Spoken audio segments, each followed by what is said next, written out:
Right, good afternoon everybody. Mr. Gill. My Lord, the next witness is Morven Palmer. Her witness statement reference is SCI WT 0382000001. Very good, thank you. Now, Ms. Palmer, please take a seat. Thank you. Right, when you're ready, Mr. Gill. Thank you, my Lord. Hello, Mrs. Palmer. Can you give the inquiry your full name, please? It's Morven Ann Palmer. Yes. Your details and your contact details are known to the inquiry. Yes.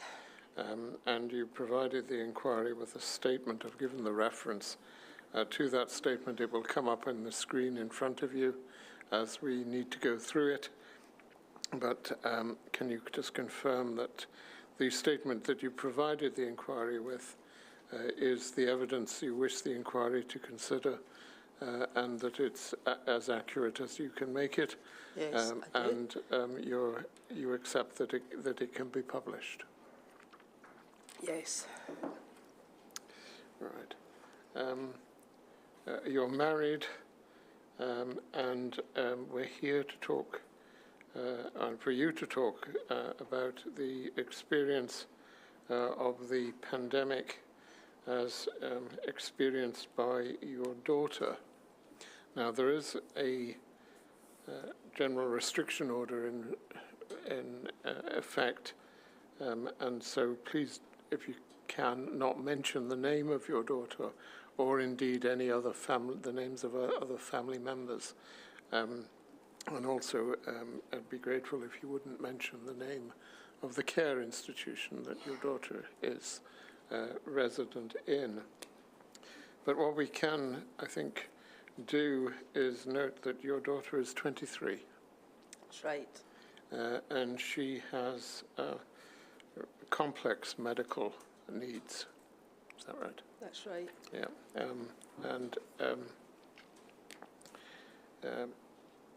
You've set some of those out in your statement, but I think it's relevant that she was in a care home during the period of the pandemic. She was.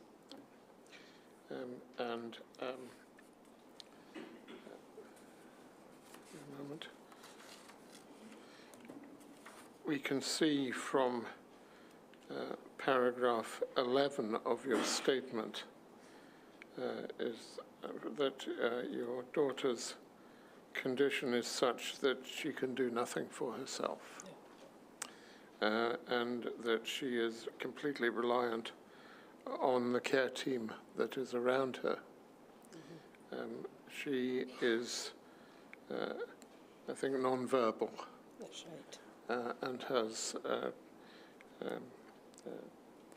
visual impairment. Yes. And she also has difficult to control epilepsy. Yes. And I think, as you say, she's very rarely seizure-free. Now, your daughter went into the particular care home that she is currently in. I think, as you explain at paragraph 18 of your statement, that it was a care centre that you identified, first of all, with a view to interim care for her. So. Yeah, I was looking for respite care for her, maybe a couple of weeks a year. Mm-hmm. And this name of this centre came up. Yeah. And you took her there, and as you say in paragraph 18 of your statement, when she visited it, or as you put it, she was in seventh heaven. Oh, she loved it. It was a bit of a shock. And that came as a bit of a shock to you. Yes. A good shock, obviously. We had been lots of other places that were far more, you know, vibrant and exciting, and she just didn't like them. And when I took her there, I don't know what it was, she was just absolutely relaxed. And was there any particular reason No, that you could identify There is for no that? reason, no rhyme, no reason Okay. at all. And she went in there initially on an interim basis, as I understand it, and then the decision was taken that she should go there on a full-time basis. Yeah, we did shared care for a few months, and it went quite well, but you could see her getting fed up with this 4 days there and 3 days at home. And she has a way of communicating by looks and just general demeanour, so it became obvious that she would just quite happily stay there. So that was me told. And having been so told, you went with the decision that she was indicating to you. Yeah, we did. Now, you describe the unit that she went into, and again, please don't name it, but you describe the unit at paragraphs 21 and following of your statement. And as you say in paragraph 21, it is a complex care unit. Yes. And there are 11 residents there. Mm-hmm. Your daughter is the youngest of those residents. All the residents are under 65. And as you say, the care there is excellent. Yes. And that has been your view, notwithstanding the pandemic, and the restrictions have followed. Compliment the care staff and the nursing staff in that unit enough. They are, they're well trained and they get to know their residents really well, who quite a few of them are non-verbal, so that can be challenging in itself. Now, can I ask you just a little about your contact with your daughter pre-pandemic? How often would you see her before the pandemic? I couldn't let go. So it was every day. We would probably be over, and we would be out doing things, or if she wasn't that keen on going out, I would just potter about her room, getting stared at and sighed at. And so, yeah, it was... And you were able to take your daughter out? Yeah, we went out, we would visit friends, go out for lunch, go to the park, go for walks, do everything that was normal. Mm-hmm. And how often would you go to see her at the care home? Was that every day. Daily? Mm-hmm. Okay.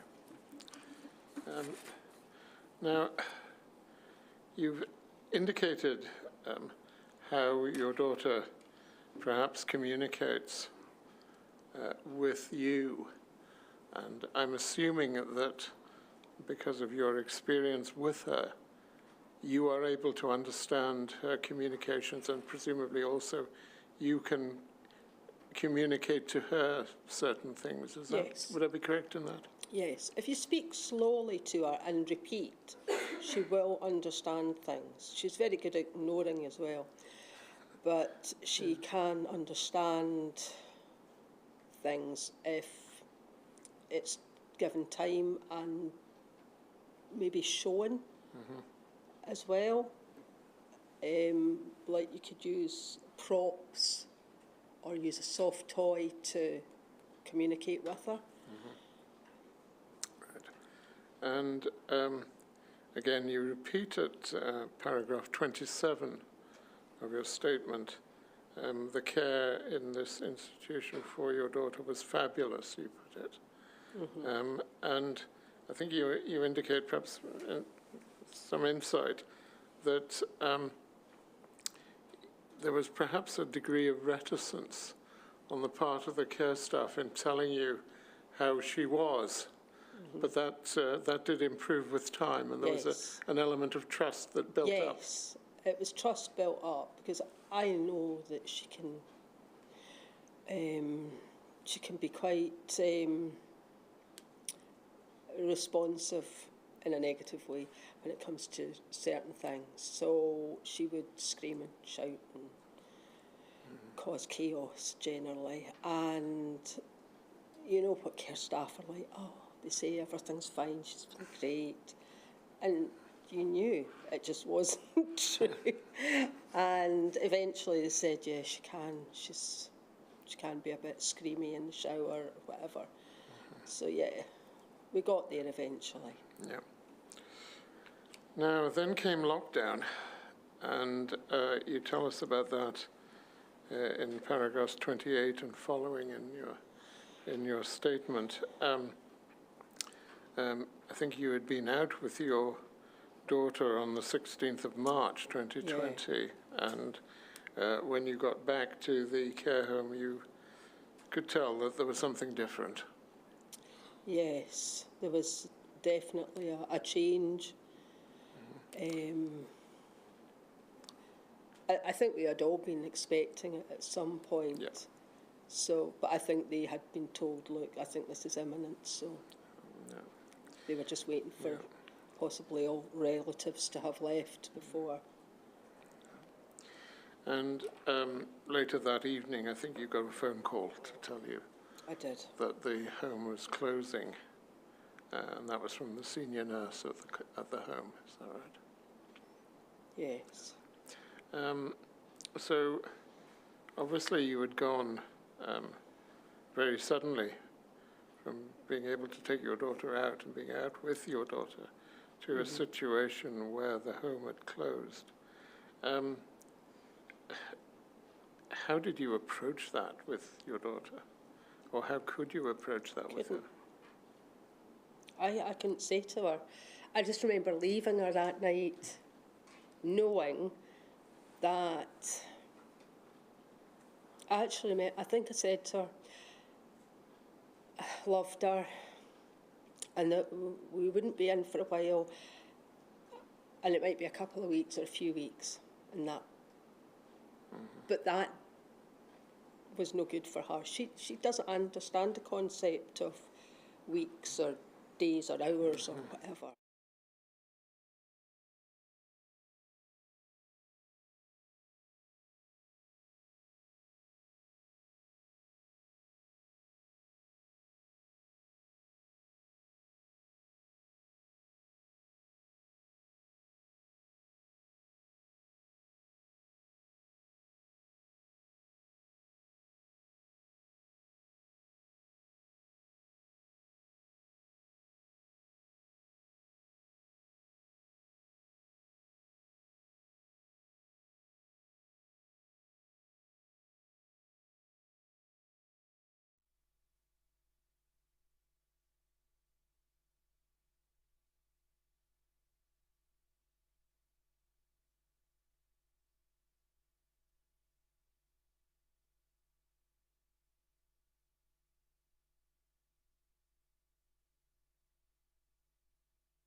Thank you, my lord.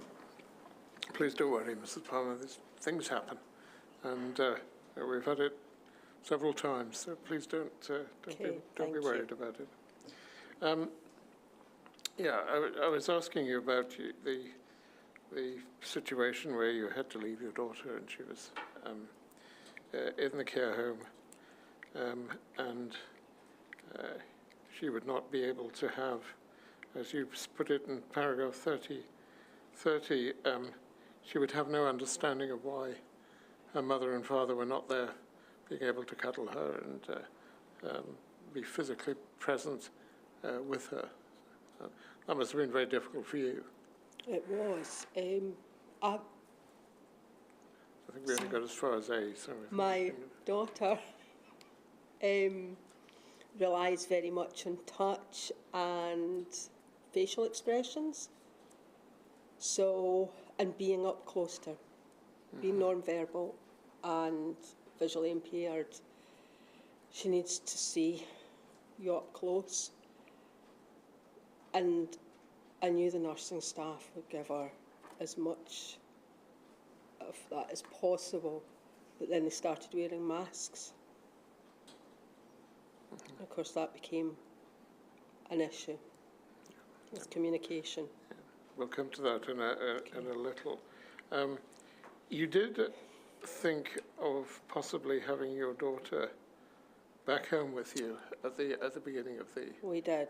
And that was you thought of it, but you decided that wasn't a realistic option. We weighed it up, and obviously we wouldn't have been able to get care in, so it would have been the two of us doing it. And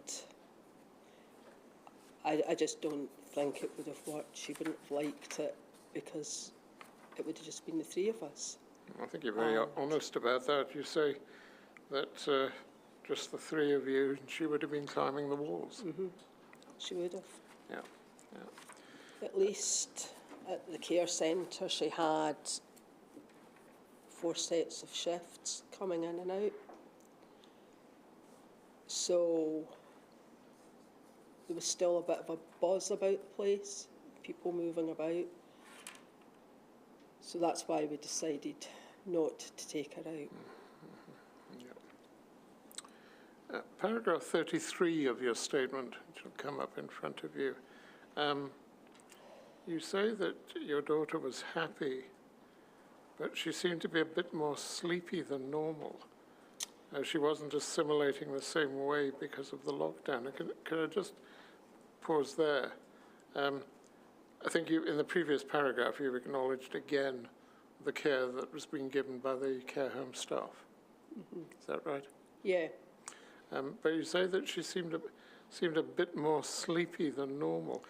How were you able to identify that that was the situation? Was that from what you were being told by the care home staff? What we were being told, and also at that point, I think we had window visits. So we were able to see her through window, and she was just, not that she would have engaged with us in a window visit because of her condition.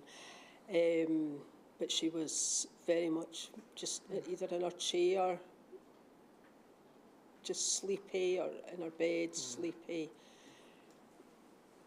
Just not as engaged as she normally is.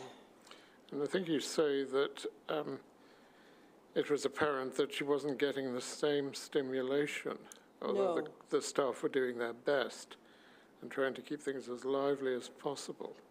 And I think you describe again in paragraph 33 how your daughter could be a bit passive, but once she absorbed a situation she was in, she would be animated and display that realization to you. Yes.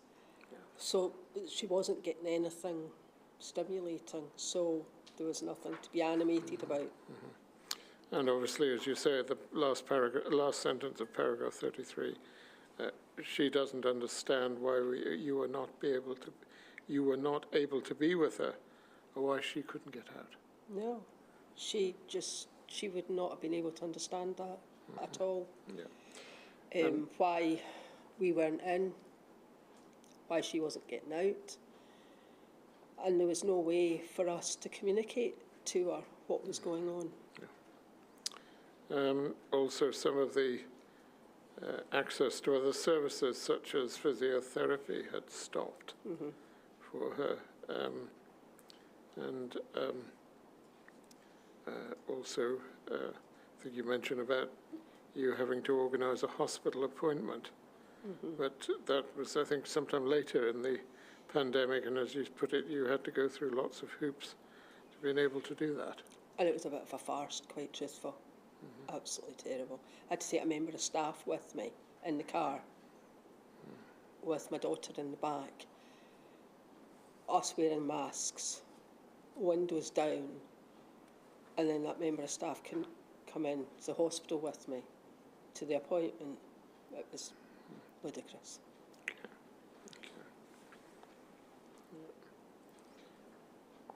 Now, could we look at some of your comments about visitation? And again, without trying to cut you off in any way, Mr. Palmer, a lot of the observations that you make are observations that we have already heard in different contexts. But obviously it's important to get this in the context of visitation or your attempts to visit your daughter. In paragraph 38, you say that you found that there were different interpretations around the law and the guidance that came out. Could you give a little more explanation of that?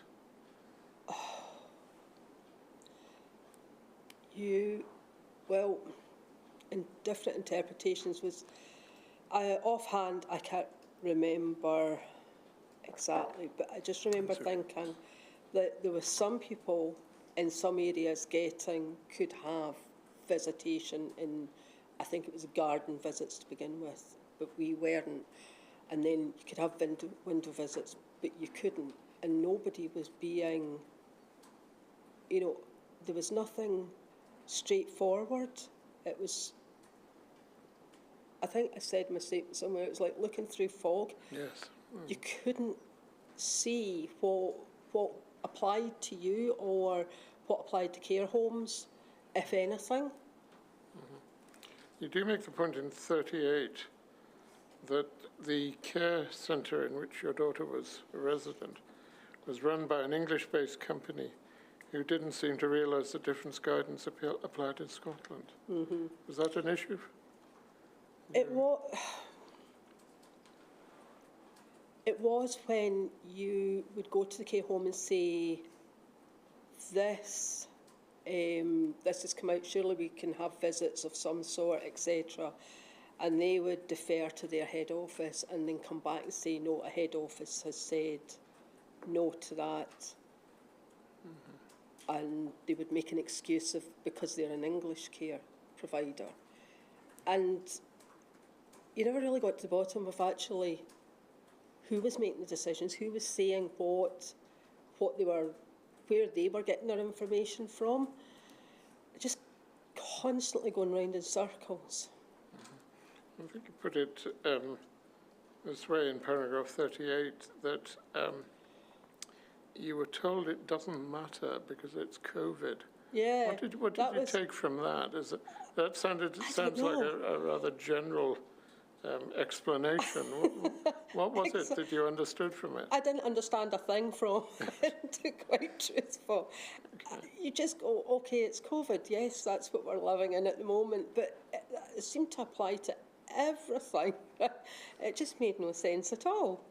And I don't know, when you walk away from something and you go, oh, I did not understand anything.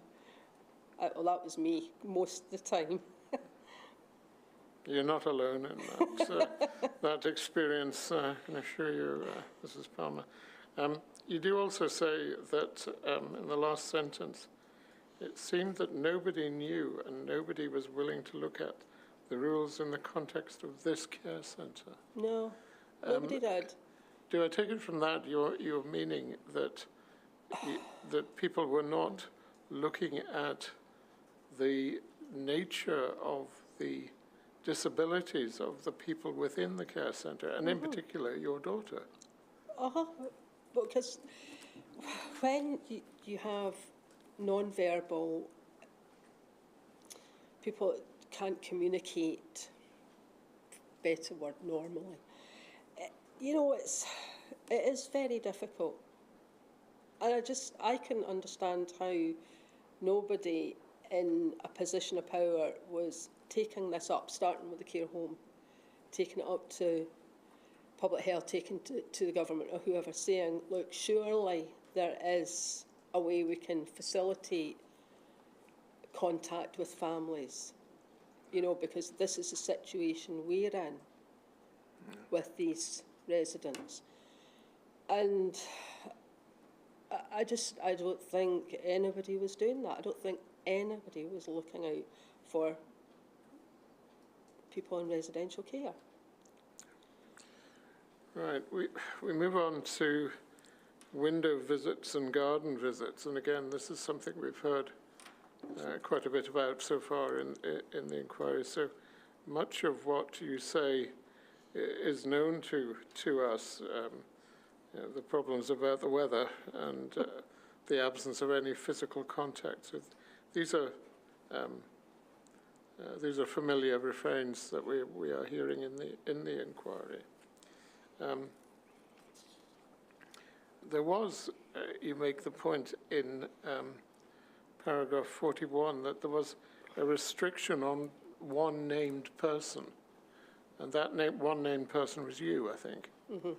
But you got round that slightly by, I won't say feigning illness, but you could. You could, well, okay. I will say it. I'll be honest. I will say it. You feigned illness, and so that enabled your husband to go. My husband could go. Yeah. Yeah. Well, you know, we're parents. Yeah. What can I say? Yeah. No, appreciate that. Both went to see our daughter, and that was a ridiculous situation we had been put in. And I think, again, something that we are hearing, that within all this, there were instances of compassion being shown by members of staff realising the situation and not necessarily adhering to everything that was being dictated. And you mentioned that in paragraph 43.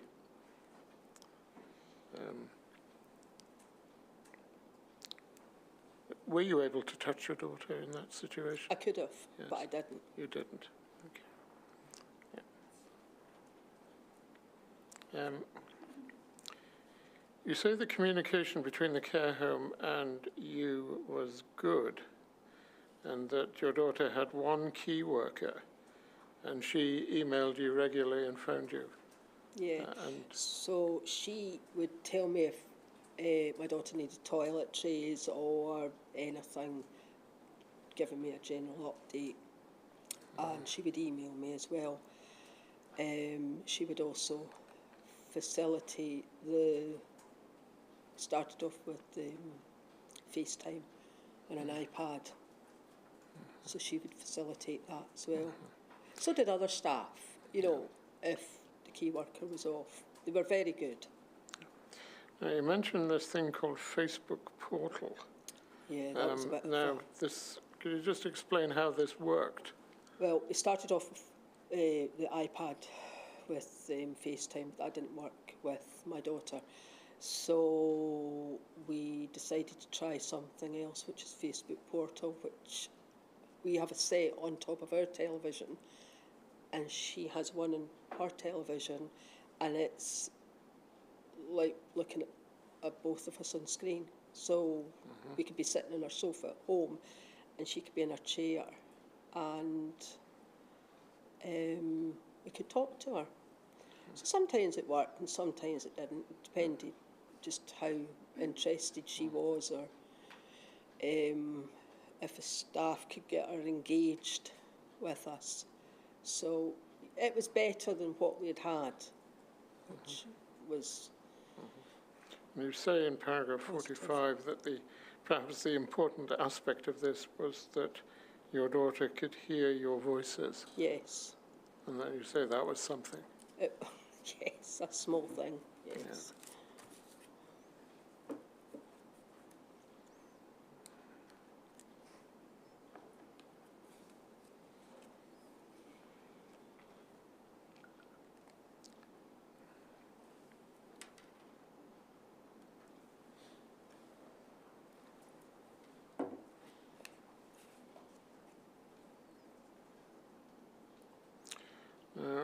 You tell us, I'll just skip a few paragraphs if I may, and go to paragraph 48. You tell us that the first time that you got to see your daughter and to hold her and to be close to her was the 5th of March 2021. Mm-hmm. So almost a year. Mm-hmm. And you, however, were unable to hold her 21st birthday party, which should have been in August 2021, but you were able to see her in a room on her birthday with masks on, but you weren't able to touch her. Mm-hmm. Yeah. There was a new restriction. I don't know if there had been an outbreak of COVID somewhere in the centre, but by that point I was just going along with everything, as you do. So. Right. I think possibly how you felt is reflected in paragraph 50. I think you've mentioned this already, looking through fog. Would you just read paragraph 50, please? The whole issue of visiting rights was like looking through fog, as there were such frequent changes and different interpretations. I felt awful, just awful. The thing I wanted to do was to be with my daughter, and you would hear about guidance changing, but it wouldn't change for care homes. When the guidance changed and people were allowed to go out to pubs and restaurants, we were at home having a Facebook protocol with our daughter and chatting to the care staff who were telling us that they were going out for meals, meeting friends, etc., and we couldn't be with our daughter. The irony of the situation was difficult to swallow. Read paragraph 51 as well, please. It was wrong, and I think especially this was the case with care homes, as there had been such a mess with the discharges from hospitals to care homes without testing, and we were just putting them in cotton wool. That's wrong. These residents are people, and they need contact with other people. So, just taking what you say in paragraph 51, we do know of the issue of discharging patients from hospitals into care homes without testing in the early days of the pandemic.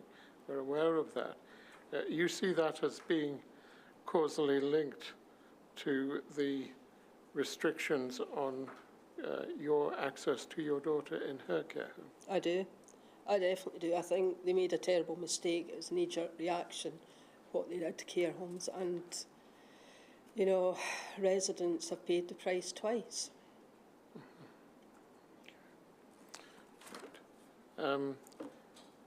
You became aware of what we've heard about and what we know as essential visits. And you say in paragraph 52 that this was something you didn't know about. No. Do you feel you should have known about that? That's not meant as a criticism of you, but do you feel that somebody should have told you about it? Yeah, I do, absolutely. I only came across it, I think it's in an email from Public Health, correspondence I had with them about the tier system. And they allowed me to go from one tier to another tier to see my daughter. And they said that the class is an essential visit. And I thought, what's this essential visit thing? Anyway, then I found out what an essential visit was. And did that improve the situation? No, not really.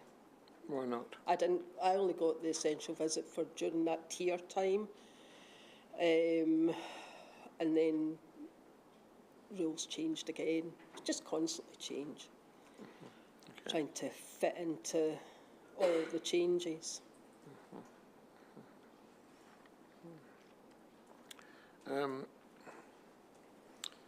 Right. Again, if I can just ask you to read what you said, paragraph 53, please. I don't believe that the measures put in place around visiting were proportionate or reviewed sufficiently, regularly or properly understood when they were updated. I also think that at least one person should have been allowed to have contact with residents as part of the care team. Again, perhaps we should have asked you this before. Forgive me for not doing so, Mr. Palmer. Did you regard yourself pre-pandemic as part of your daughter's care team within the care home? Yeah, I did. Yeah. And that would presumably be because of your knowledge of your daughter and the way in which she reacted to various things. But also, we've heard from others that many people in your situation do feel that you are affording the staff within the care home an opportunity, a break from the care that they're giving the individual. Mm-hmm. Yeah. Just under the heading of infection control and prevention, we read what you have to say there. Obviously, you make the point in paragraph 56 that your daughter really needs to see somebody's face, and that is notwithstanding her visual impairment. She needs to be able to see the face, is that correct? Yes, she does. She needs to be able to, well, if you smile, she knows that's a good thing. Mm-hmm. If you put an angry face on, she knows that you're not best pleased with her. You know, so she does pick up these things. Mm-hmm. Yeah. And the presence of masks was pretty destructive of that, I think. Yeah, very much. She doesn't engage. You have to really work at getting her to give you eye contact now. Now, can I take you on to paragraphs 59 and following, because this relates to an incident where you were informed that your daughter had been tested for COVID and that the result had come back negative. This was in this was in June 2020. Mm-hmm. And I think you were concerned that you hadn't been informed in advance that she was going to be tested. Is that right? I'd had no communication from them at all about the possibility of testing. I am more than certain I had a conversation on the phone with the manager where I had said that I didn't want her tested without phoning us first. Can I just understand, was that in advance of Yes. being told of the fact that she had been tested?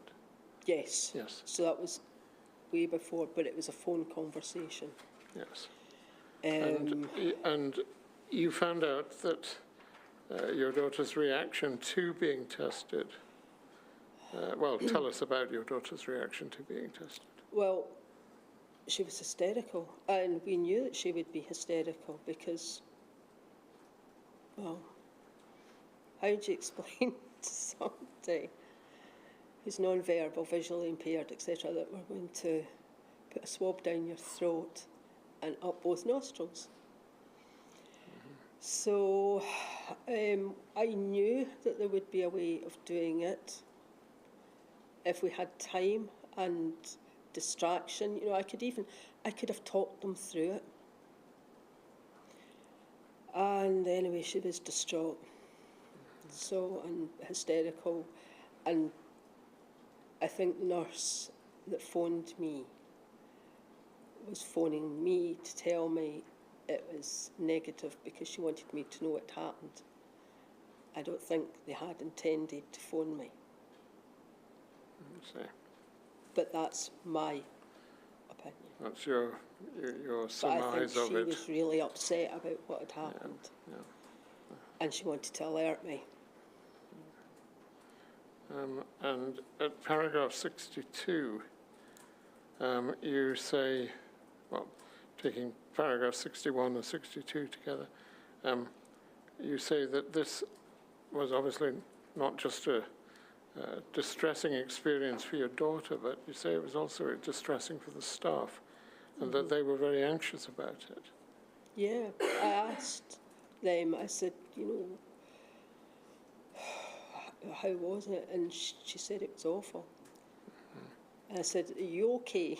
She went, no, she said, I'm really, really upset about it. And I thought, well, if you're upset, my daughter's definitely upset. This is ridiculous. And I just can't believe the people that did this didn't see that there was a problem here. Forgive me again, Mrs. Palmer. One thing I forgot to take from you at the beginning of your evidence was that you and your husband have a joint welfare and financial guardianship of your daughter. And that comes into play here, doesn't it? Well, I would have thought so. But obviously, COVID, it doesn't. And I think you say, as far as you were concerned, this was an assault on your daughter. Yeah, well, she must have been restrained in some way.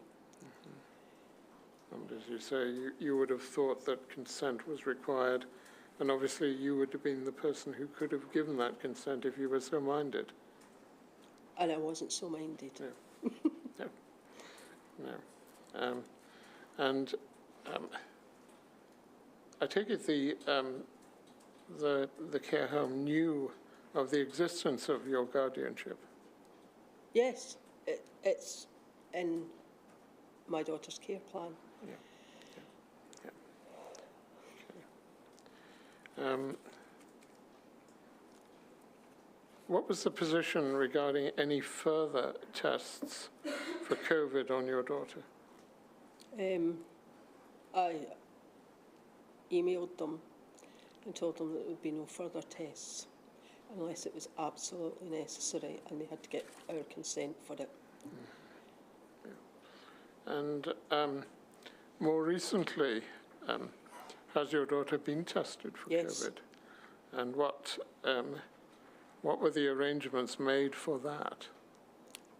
I did it. She's been a bit poorly recently, and I had said to staff, do you want me to test her? And they went, oh, that'd be great, thanks.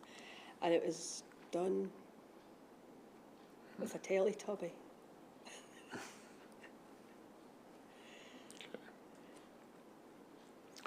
Right.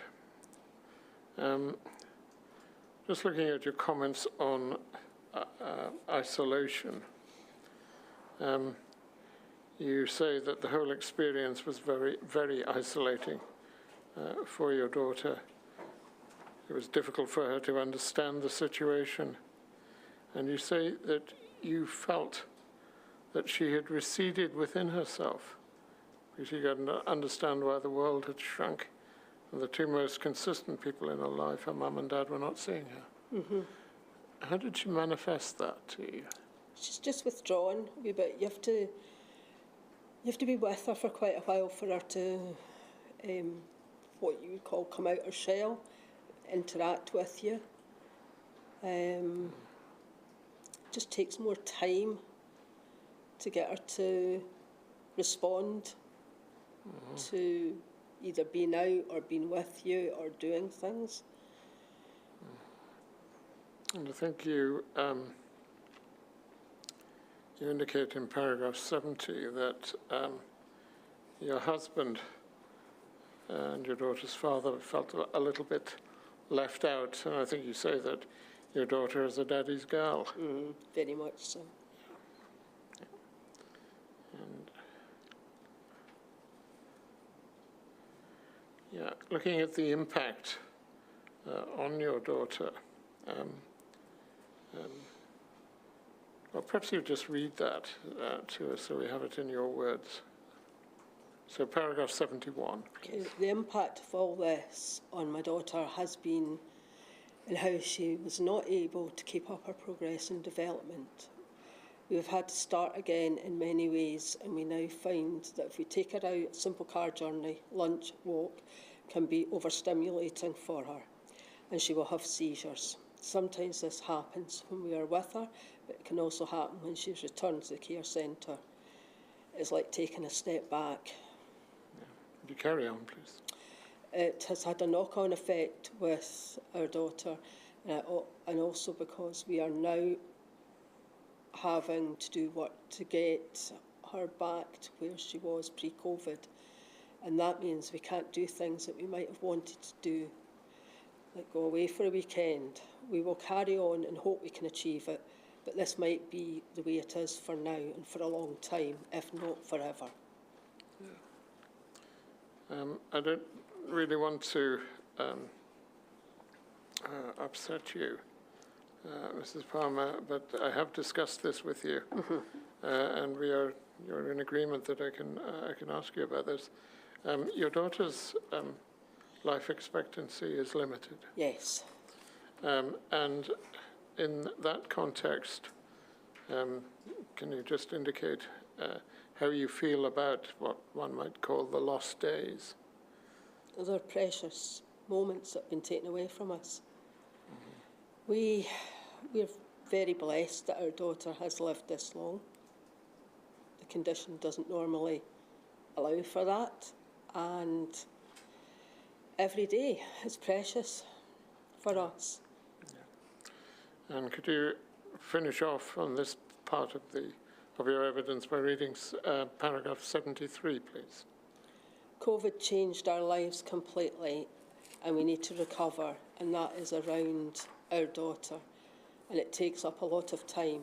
We had thought that residential care would give us more time, but it hasn't, and that is because of COVID and the lack of support for young adults with complex needs. Yeah. Can we go on to the lessons to be learned? And again, I can't do any better than ask you to read paragraph 76 through to 79, please. Okay, I think the lessons are that the most vulnerable in our society have to be looked at after, but they cannot be locked away. That came about partly because of the decision to move patients untested out of hospitals into care homes. And that was not a good idea, and yet they were still doing that up to November 2020. I also wonder why the Scottish Government is making guidance when every single care home and public health authority will do things differently. That needs to be looked at, and it needs to be understood by all. There was also a total lack of thought and common sense of people making these decisions that then had such an impact on so many vulnerable people. Even having gone to court to get guardianship that stipulates the need to be in contact, and we have this power, all of that was taken away from myself and my husband, and I just don't understand it. It is absolutely essential that Anne's Law is put in place. During the pandemic, no one helped residents or residents' families. This includes professionals and charities. And you expressed your hopes for this inquiry. Again, I think it's probably just simply ask you to read paragraphs 80 and 81. I hope the inquiry will understand that it's absolutely necessary that no matter what, when you have a loved one in a residential or care home setting, that at least one person from the family is deemed part of that care team. And if that person becomes ill, there is a substitute. There should be no ifs, buts or maybes. And if the resident wants that or needs it, then it should be allowed. I think that's a small, tiny thing to come out of this. And it's not much to ask in the bigger picture of what went on. Above all, common sense has to prevail, and we have to learn the lessons from this. Now, you also make reference to various emails that you have between various organizations Yeah. seeking advice, clarification, etc., etc., and also emails regarding the COVID test that your daughter had without consent. And you say you're happy to share these with the inquiry. The inquiry Yes. team will be in touch with your solicitors in order to obtain these documents as soon as we can. I can put it that way. So we will be obtaining those and adding them to the bulk of your evidence that you've given. Now, Mr. Palmer, is there anything further that you'd like to tell the inquiry? I would just like to say I don't want to live in fear of this happening again, that we're going to be locked out from my daughter and she's imprisoned. I just couldn't live like that. That's why we need Anne's Law. Okay. Mrs. Palmer, that's all I have to ask you. Thank you very much for giving your time to the inquiry. We are very grateful to you. Yes. Thank you, Mrs. Palmer. That's all. I'm very grateful. Thank you. Now, finished. Change of counsel. Change of counsel, I know, but we'll give the stenographer a break now. Yes. And I think also the other witness isn't due quite yet, but I think as a prospect we might be able to start at about 3:10. So can I ask you to be back for 3:10? Can't promise we'll be ready to start then, but with a bit of luck we might be able to. Thank you.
Now, Mr. Caskey.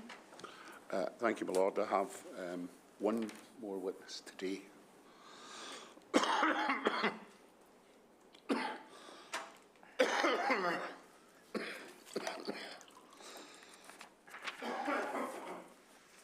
Now, Miss Cooper, please come in. Mrs. Take a seat. Mrs., I do beg your pardon. I apologise. And make yourself comfortable if you can. Thank you.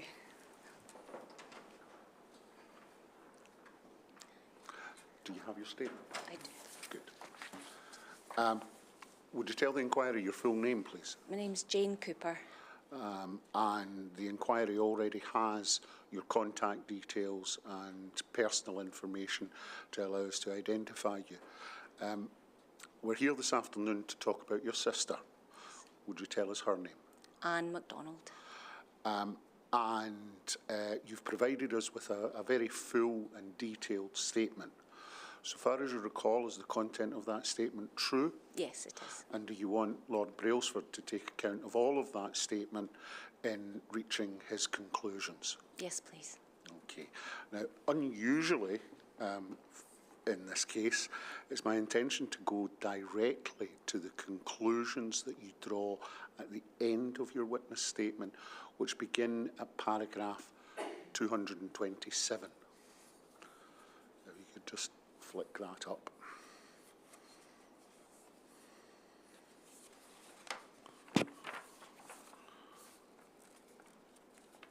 I should explain that although we'll go through the conclusions, we'll then go back and work out how you reached those conclusions. So you'll have the opportunity to explain all of that. Okay. Paragraph 227 indicates a problem with communications from the care home. Can you tell us a little bit about that problem? There was actually no communication from the care home with regards visiting. I was never told when anything was changing. The only thing I was ever told, and it was verbal communication, and only if I asked, was when I could visit, and I was allowed to visit once a week. And that was it. There was nothing, there were no emails, there were no letters, there was never any other form of communication other than me instigating the communication. So they never contacted you at their instigation at all? Ever, no. Paragraph 228 and 229, if you could look at those together. You'd be met at the door, someone would see you in and see you out, but not have any engagement with you. No. And it felt as though they just wanted rid of you. Yes, definitely. And so they could have the next person in.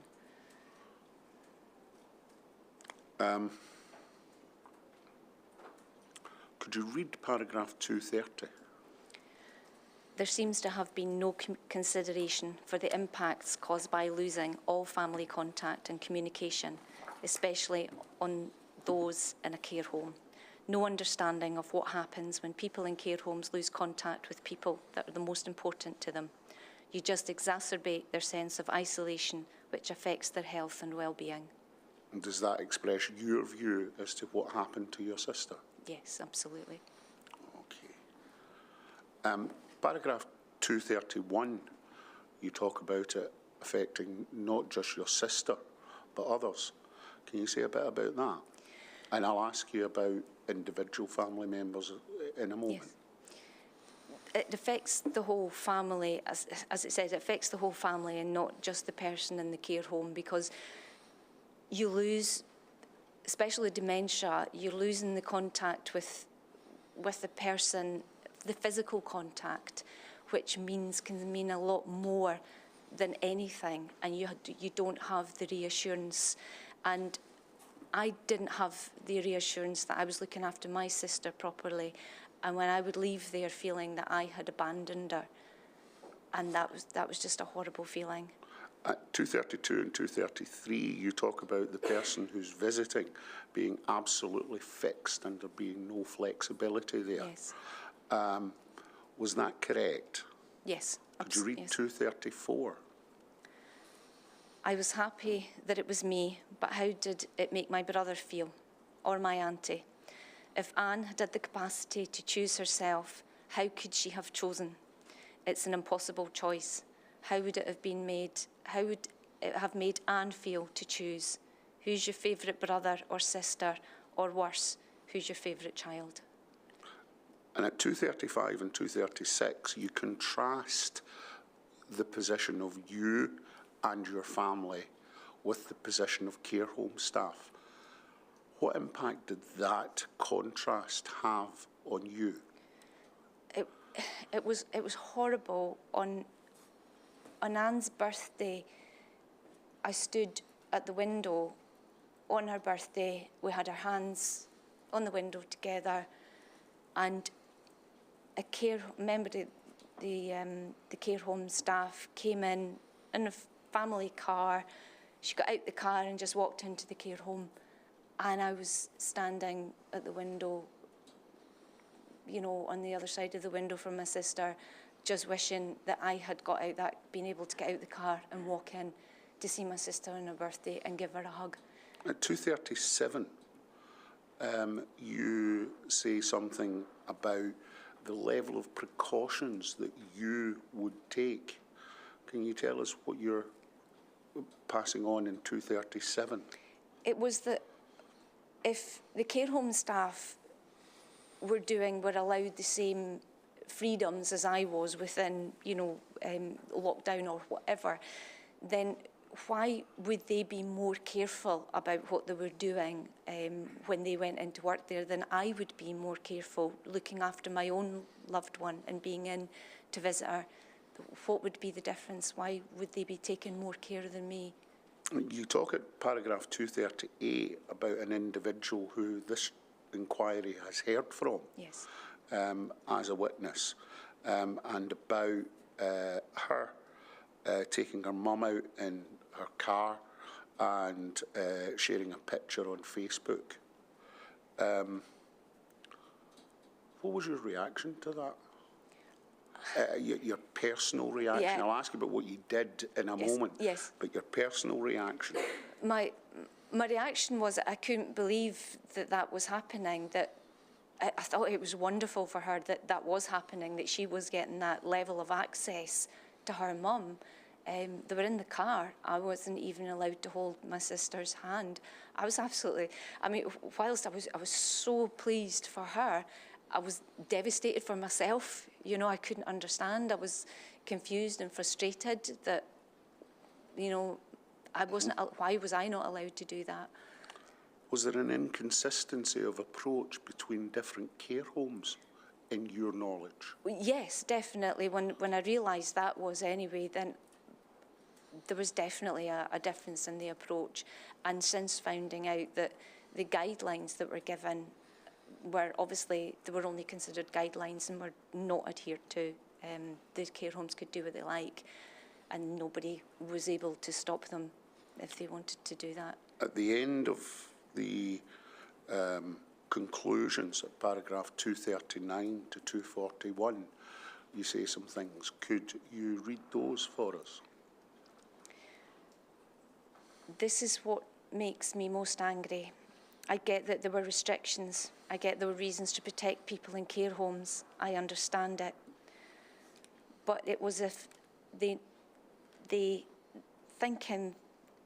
didn't think with any more than the tunnel vision of protecting the reputation of the care home. It was simply as if they were not going to have COVID in the home, regardless of how that was achieved or how that affected anybody. That's just my feeling, but it makes me so angry. And can you go on to 242?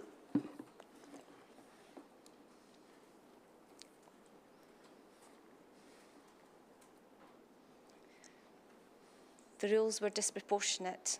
The longer a person is in a care home generally, the worse their health is going to get. It's just a fact. All that's different is the rate of the decline. Add lockdown and isolation on top of being elderly and having dementia, then it means you and they have lost all that precious time, which you'll never get back. Even if they don't die, you'll never get that time back. I'll read the next bit. The COVID pandemic was unpredicted, but death in care homes Sorry? Unprecedented. But death in care homes wasn't. However, between the period of initial lockdown and my sister dying 12 months later, there appeared to be little or no change to care home rules with respect to the needs of the dying or the loved ones of that person. They did not adapt well to changes in circumstances to try and make it better for residents and their families. It was just like, keep it all locked down as much as we can so that we look good, and in doing so, manage the risk to our reputation. So for me, the inquiry has to help identify realistic restrictions across the board which cannot be changed or ignored to stop individuals making their own judgments on what is not allowed and what their individual rules are. How would we feel if we just put all our old and frail people in prison rather than a care home? Because that's basically what we did.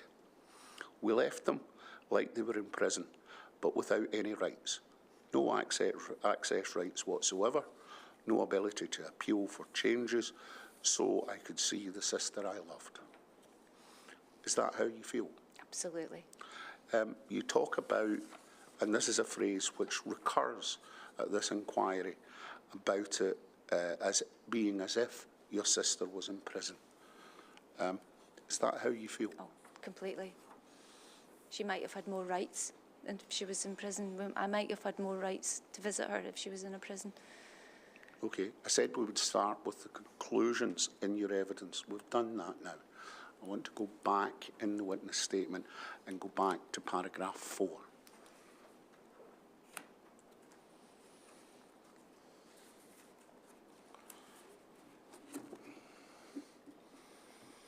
And here you tell us a bit about Anne.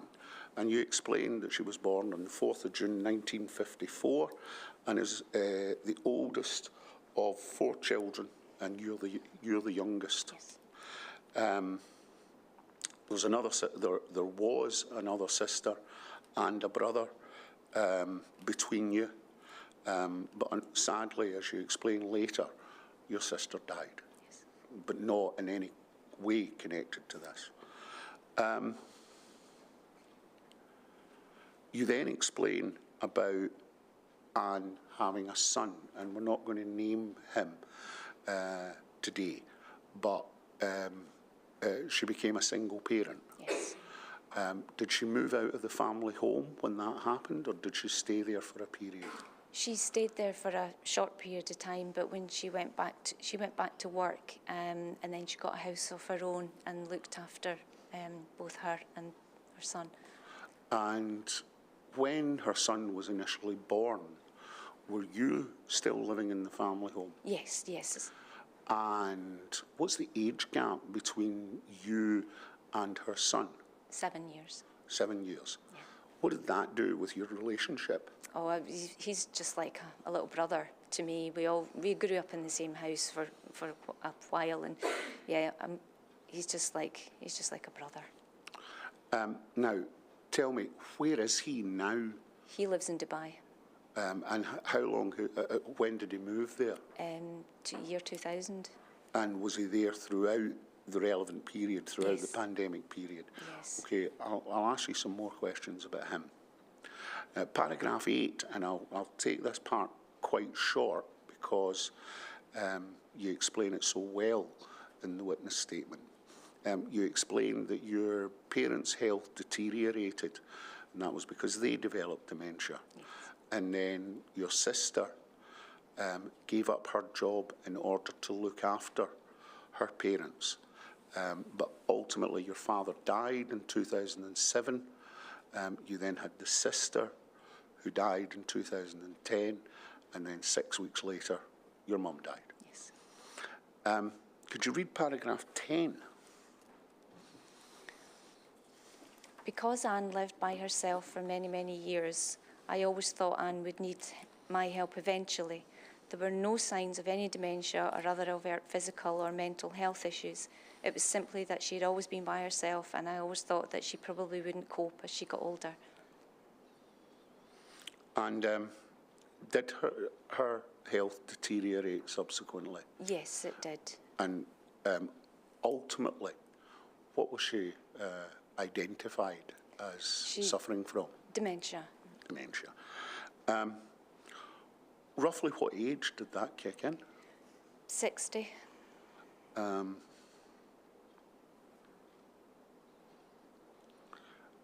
you explain again in the witness statement and in considerable detail how it was that you were able to identify that was developing. In particular, during 2 trips abroad. Yes. Can you tell us what you saw? She was unfamiliar when we went over to Dubai. She had been in her son's house in Dubai a number of times. She used to go over and visit regularly, but she became unfamiliar in those surroundings. She wasn't sure what she was doing. She couldn't make herself a cup of tea there anymore. And that's when I realised something was wrong, because within her own house, in her own surroundings, as people with dementia can cope quite well, but take them out their own surroundings, and yeah, she was well out of her comfort zone. And because I'd experienced dementia with both my mum and my dad, I realised that something was wrong. And was home important to your sister? Very much so. I think it was around about that time, in 2014. Sorry. You took a power of attorney. Yes. Things continued to deteriorate until 2017. Yes. And what was it that happened then? That's when she broke her arm. We were on a trip to Dubai, and she fell and broke her arm. I got her home and she had to have an operation when she got home, and then she suffered a delirium as a result, but I'd gone to see her because I wasn't sure that she was okay, and I eventually managed to get into the house. She'd taken her cast off, and she had wires, because they'd wired up her wrist, and she had wires hanging out, and she was in a state, the house was in an absolute mess. And was that unusual? Oh, very much so, yeah. No, there was something drastically wrong. Could you go to paragraph 24 and read that for us? I managed to get Anne to hospital in Dunfermline, where she remained for 3 months. I visited every day and initially just walked her round the ward. As time went by, we went further and further around the hospital, then eventually outside. And 25? This really helped her recovery, gradually expanding her world, all helped in getting back a bit more independence. Did the social work department put in place a care package for her? They did initially, but it was only initially. Well, no, they did initially, but they withdrew a lot of the care once that they felt that she had settled in and I'd come back from a holiday. And then all they had in place was 2 15-minute visits per day when she got back home.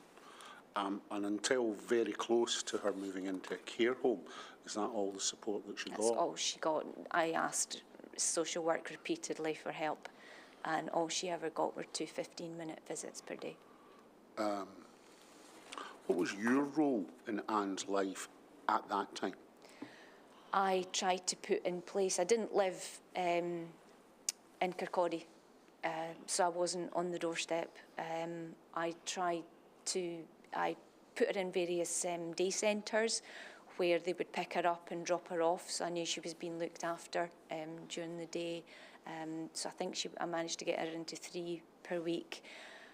I put in alarms in place and everything that I could do that were within my power to do, I put those in place. And obviously visit her as often as I could, did the laundry, all of those things. How was her continence at that time? It wasn't good. It wasn't good, and that's why I had to visit regularly to do laundry and make sure. But that was one of my biggest fears, that she wasn't able to look after herself very well, and as far as from a sort of a health point of view, it wasn't fair for her.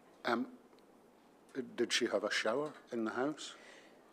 She she had a bath, and I organised for a wet room to be put in the house. And was she able to use that on her own? No, she wasn't. She didn't understand. She didn't understand what it was at all, and it was left to me to give her a shower, which I had to probably spend about 3 hours discussing it with her and trying to, before she would actually, I could persuade her to actually go in for a shower. It wasn't nice. I didn't want to have to shower my sister. I was just her sister, but I did it for her, yeah. You said that you got alarms put in. What Yes. kind of alarms? The alarms that, community alarm. I had a community alarm put in, and door alarms, so that if she'd opened the door at certain times during the day, there would be, like, would come through a system in the house that somebody would say, what are you doing?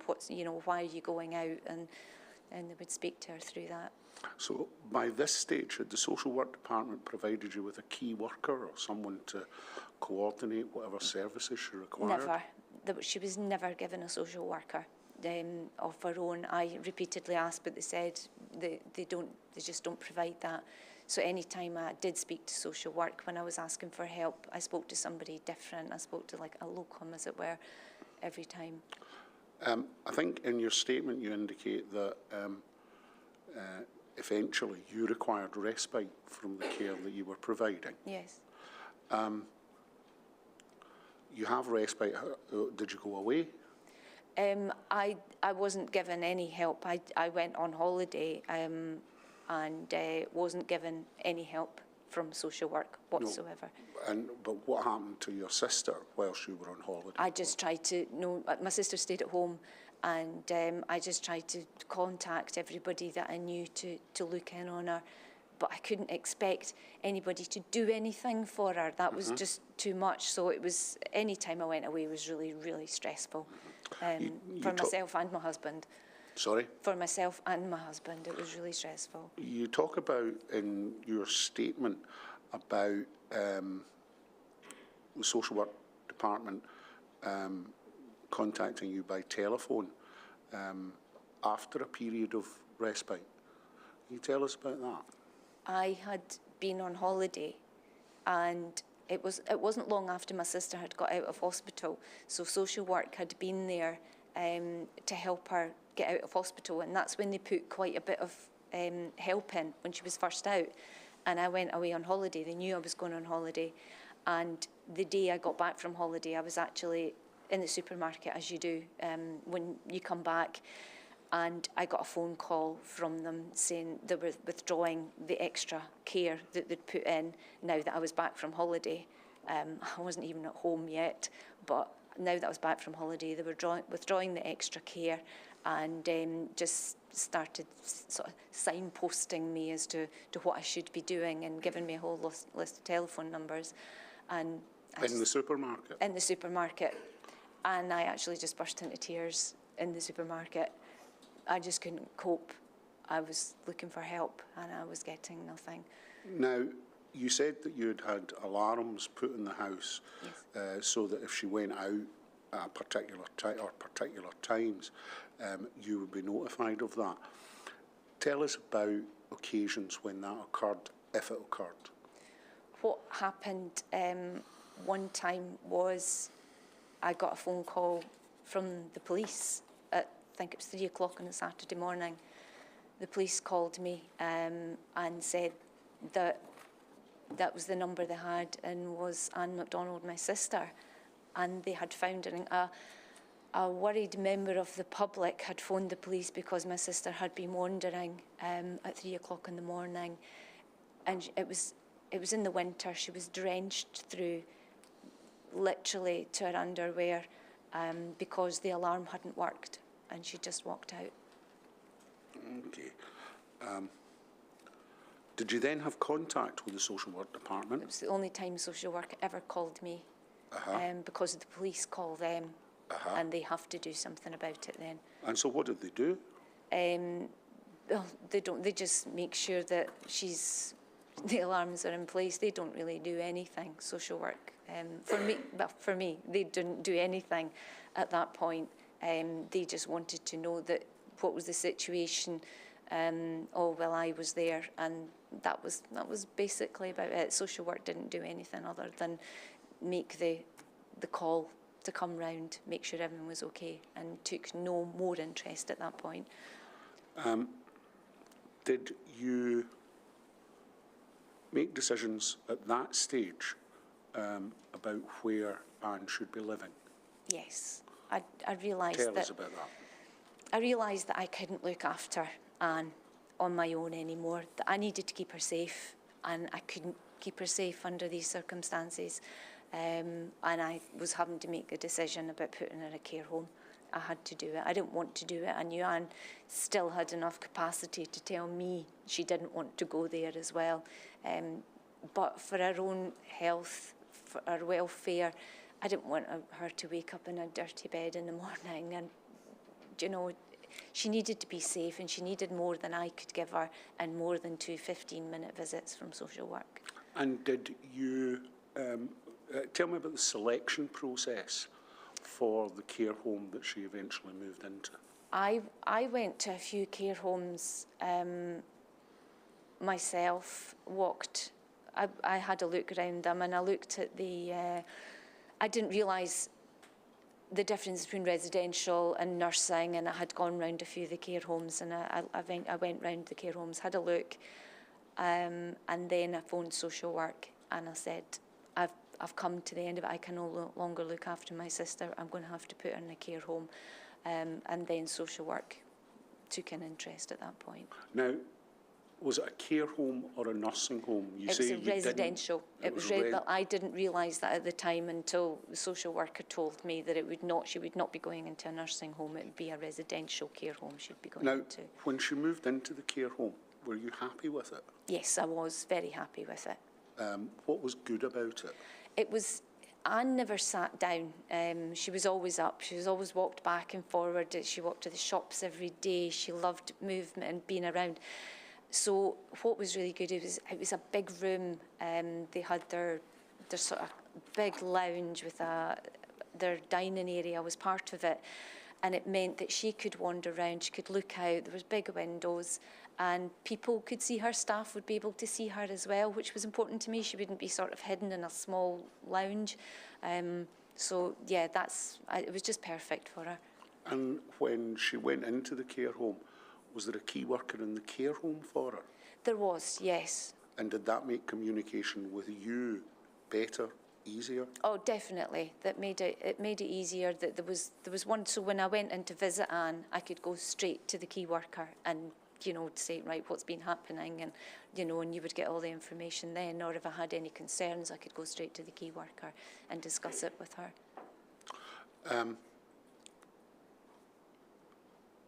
Visits in terms of pre-pandemic, what happened? I could go in any time I like. I used to go in. At first I didn't, because Anne went in January. When she first went in, I didn't want to take her out initially, you know, for coffees and things. I needed to make sure she was settled where she was. But we'd go in, and they would have music on, we would dance. She loved music, she loved dancing. We'd have fun. Would go, and I would always ask her to show me her room, just so that she knew that I knew that it was okay to be there. You know, that she had my support to be there, and she had my confidence of being there. She would show me her room, and I would ask things about her room, and then I would ask her to show me back to the lounge, just so that I knew she knew her way about as well. So yeah, I was quite happy with the care home. And I think in terms of things like routine medical treatment that she might require, she was diabetic, is that right? Yes, she was, yes. And how was that being dealt with? Was she on pills or insulin? No, the district nurse would come in and give her an insulin injection every day. Right, right. And what about if she had to go out to the opticians, or I think she had hearing aids? That's right. Then I would have to take her. So you would do that? Yes. Okay. Did you take a power of attorney at that time? I did. I had a power of attorney from 2014 for welfare and finance. Okay. Now, you've described frequently and going in to the care home for visits pre-pandemic. When the pandemic happened, what happened to your visits? Well, they just stopped. They just stopped. I had no contact from the care home other than there would be no visits. I probably phoned them to find out, because they never called me. So I'd call them to find out what was happening. There were no visits, and that's all that happened for quite a while, until they started the window visits. But I was never informed of the window visits until I phoned them and asked. I'll come back to that. Was there telephone contact before the window visits? There was, but my sister couldn't do telephone contact. She didn't understand. She couldn't hear well, and she would get confused, and her speech was, she couldn't always say a proper sentence. And over the phone, when she had nothing to focus on, then they were not good. They would leave you worse than when you spoke to her. I felt that I had no, they were just horrible. Did the care home try to organise iPads or anything like that? Never. They never. The one of the carers took in her own iPad once, and I was able to see Anne, and it was on Christmas Day. But the care home themselves didn't have any iPads. The next thing which happened were window visits. Tell me about those for Anne. The window visits, Anne couldn't hear properly, and so she couldn't hear through the double glazing what I was saying.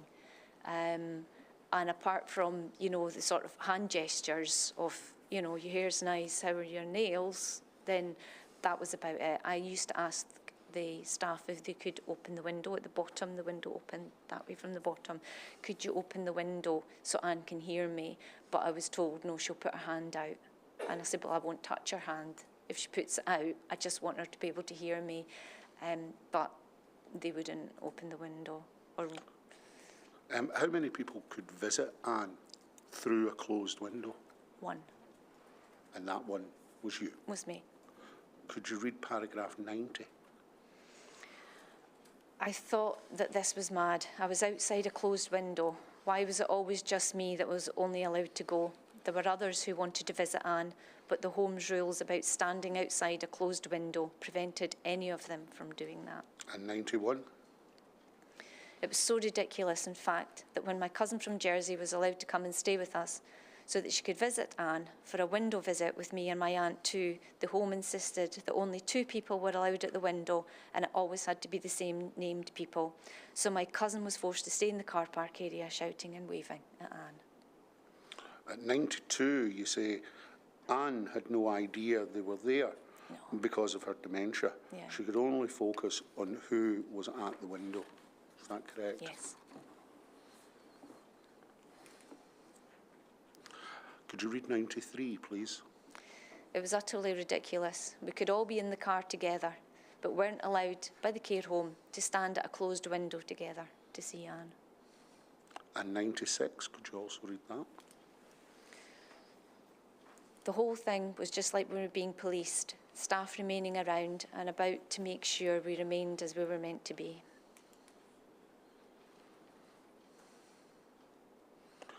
And then at 97, you say, the result was that there was just no conversation. She couldn't hear me through the double glazed window. She wears hearing aids. She just couldn't hear. And this was all too difficult for her and me.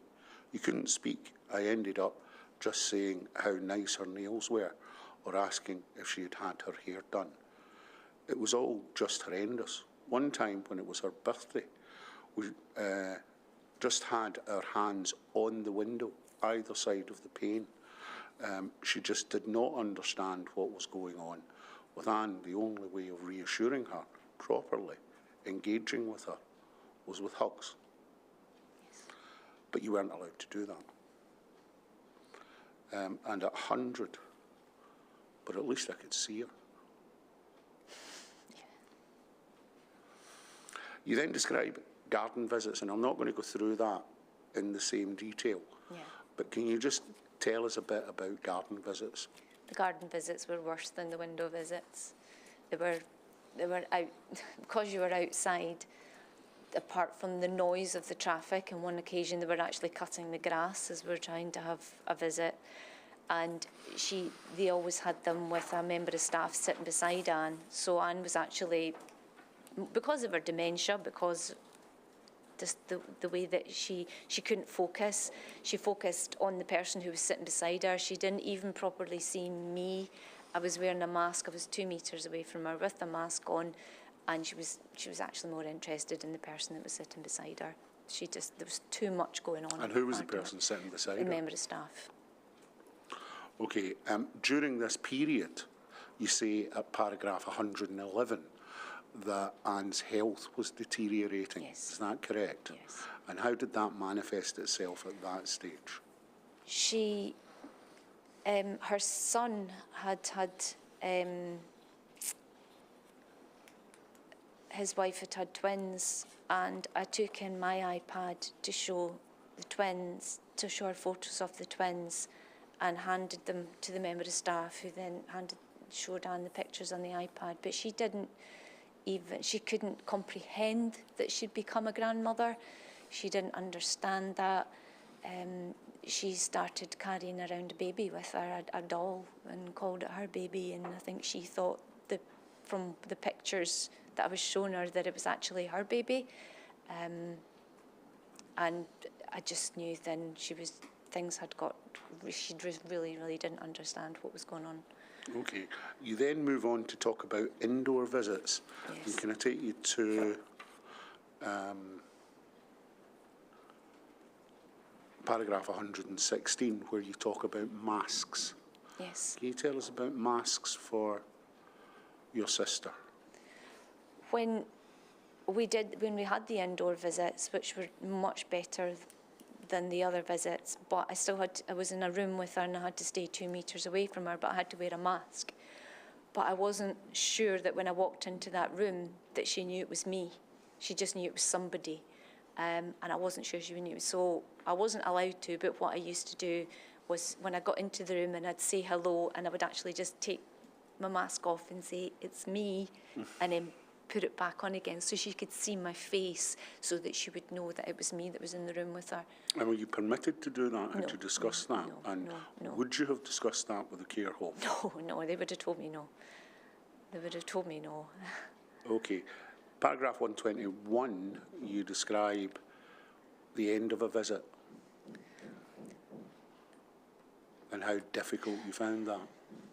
Just like in the garden, Anne would understand that I was leaving, and she would always come towards me for a hug. I had to back away from her. It was just such a horrible feeling, so distressing.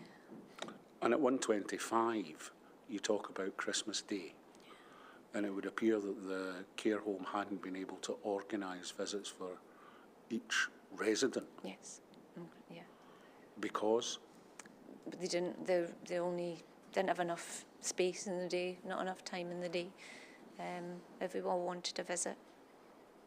And again, at 127, you talk about January 21. This is about, 3 months before Anne died? Yes. Is that right? Yeah. And you talk about her condition deteriorating really quickly. Yeah. She stopped eating and drinking by herself. Yes.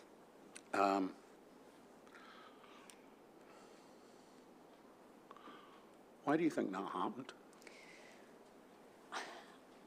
Obviously, Anne's dementia was getting worse, but Anne's life had been turned upside down with the lockdown, with the lack of physical contact, with her whole, not only had her routine at home changed, but her relationship with me had changed massively. And I mean, she wouldn't have been able to understand why I was backing away from her, why I wouldn't give her a hug, why I wouldn't even just sit, have a cup of tea with her as we always did. She wouldn't have been able to understand any of that, and I just think she went into a world of her own. At 132, you say, from this point it was clear that Anne was on end-of-life care. So I was visiting quite often for as long as I wanted. Yes. Anne's room was too small to keep 2 metres distance, so I had to remain in a mask and I think gown and gloves. I wasn't even allowed to touch her. And then at 1:34, you say what? This was just mad, with the concern that I was going to give her COVID. She was dying. She was not leaving her room. She was no risk to anybody. And then at 1:35? And even though Anne was clearly dying, those same visiting rules were imposed by the home. Nobody else from her family was allowed in. It was only ever me allowed through the doors. You say that nobody else from the family was allowed in. She had a brother. Yes. Did he see her during the last year of her life? Could you take me to 140 and 141? I said that Anne and her brother were really close and that he would want to come to visit. When she replied that the home didn't know Anne had a brother, I was so upset. I asked her how could they ever have known. He had been excluded completely. He was never allowed to come and visit.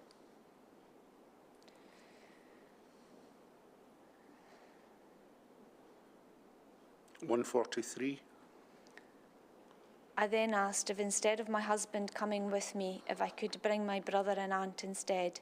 Neither of them had been allowed to visit Anne at all, which upset them both terribly. And the answer was? No. 145. So as my sister was lying in her bed dying, this manager was telling me who it was that was allowed to visit my sister. It didn't matter that Anne was dying and all her family wanted to come and see her.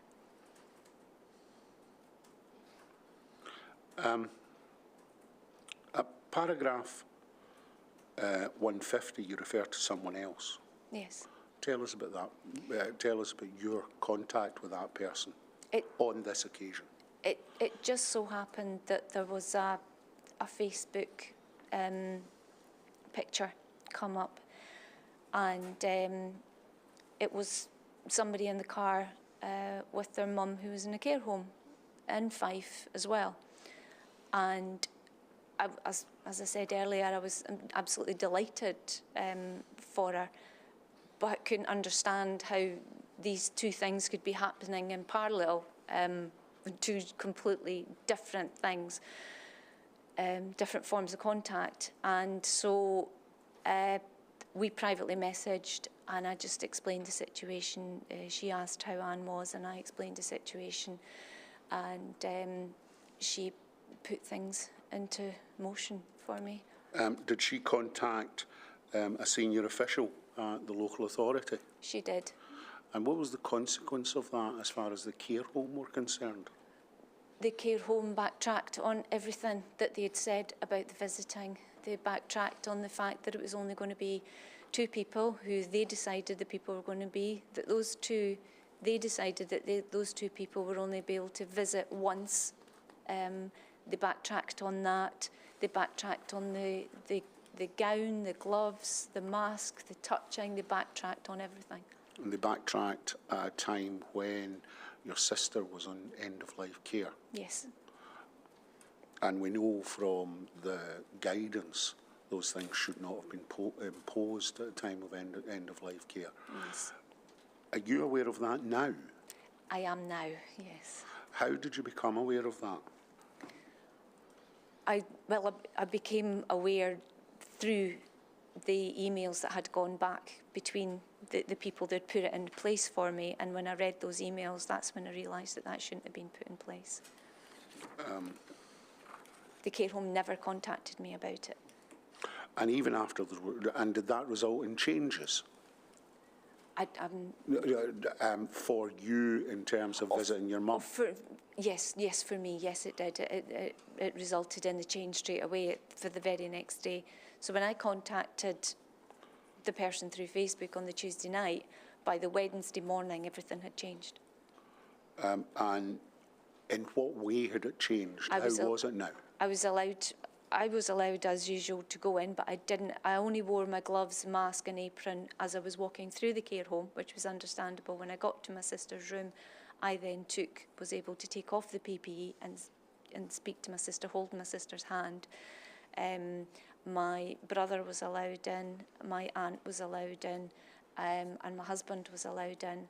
But unfortunately, Anne died, and we couldn't get anyone else in to visit her because Anne had died very shortly after So that. not her son? No.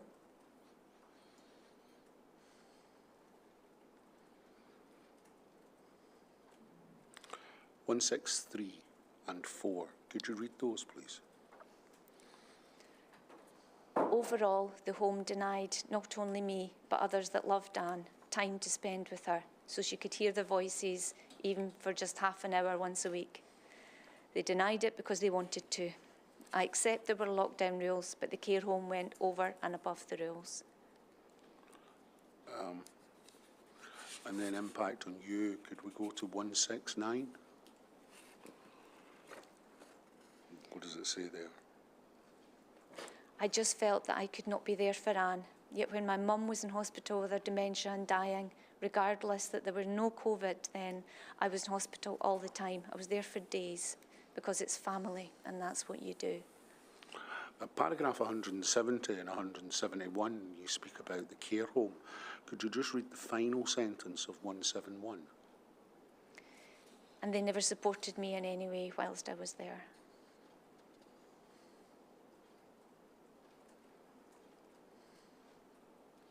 Sorry, give me a moment.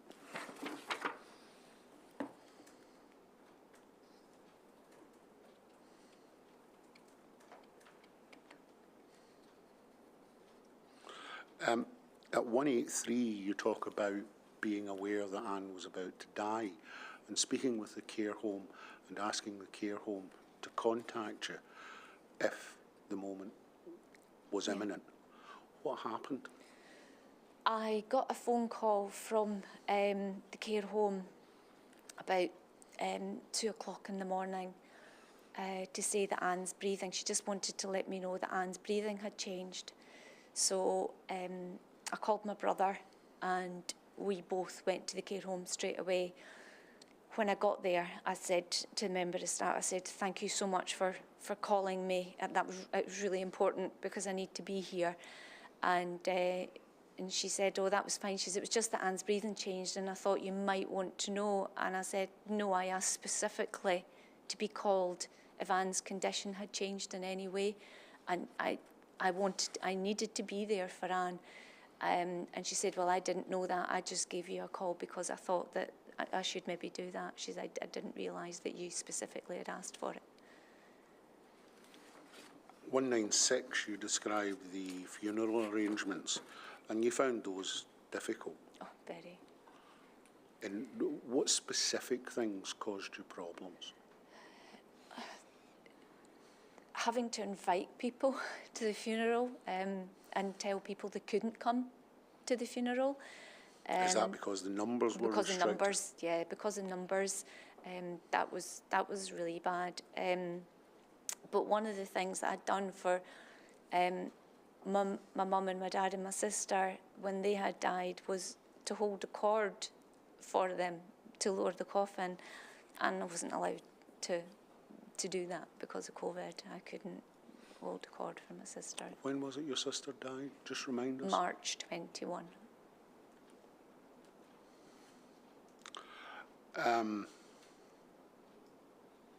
Did you feel as though you'd had the opportunity to grieve at the funeral? No. You weren't allowed to hug.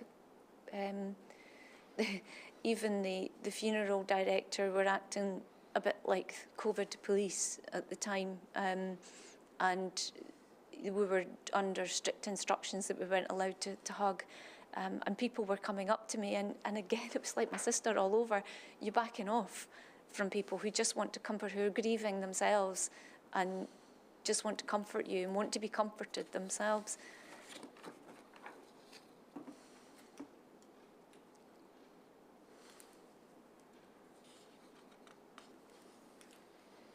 You speak about the overall impact and talk about 213 and 214. Could you just read that? My sister was dying and receiving end-of-life care. The care home insisted on me being 2 metres apart from her. They decided that only 2 others could visit and that they could visit only once. Next one. They also chose who those visitors would be.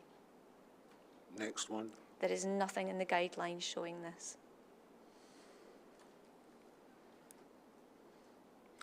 And then your conclusion you give at 217.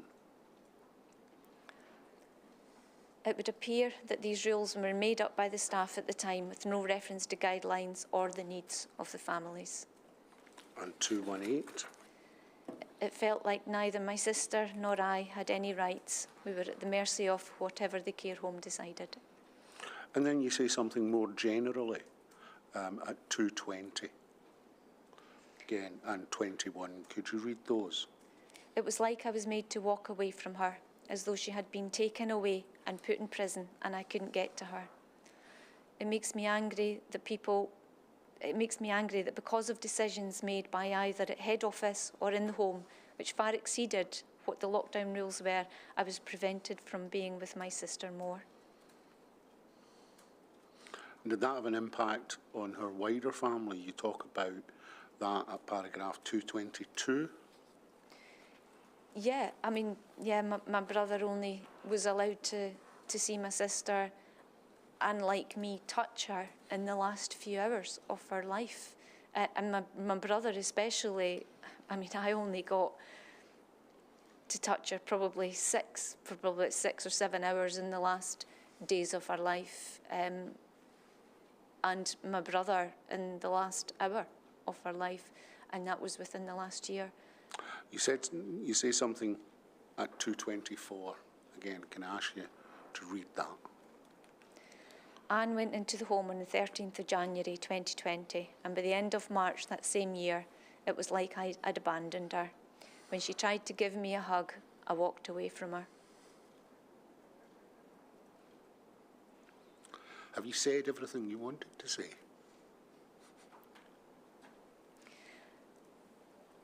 I feel that, and like, as you said before, the recurring themes, but guidelines can be ignored, and they absolutely were. But guidance can be ignored in 2 different ways. You can ignore the guidance by having guidance which you don't apply, or it can be ignored by adding to the guidance. Yes. What happened in your sister's case? They just didn't apply the guidance. They didn't make it any better. They just decided they were just going to do what they wanted to do and make it as rigorous as they could, and that's what they did. Now, I asked you this before we came in. Why do you think they did that? I think they did it to protect themselves. I feel they did it to protect a reputation of not having COVID in the care home. I think that's what they did. They certainly didn't make any changes to those guidelines or even conform to those guidelines for any benefit of the family or any benefit of definitely not of the residents. They did it, I feel that they did it to protect themselves. Now, have you said everything you wanted to? Yes. If you haven't, tell us now. Have you said everything? Yes, thank you. Thank you. I don't have anything else for you. Okay. Thank you very much. Thank you. Thank you, sir. Thank you, Mrs. Cooper. That's all. Thank you. Very good. Tomorrow morning at 10 o'clock. With someone else. Okay.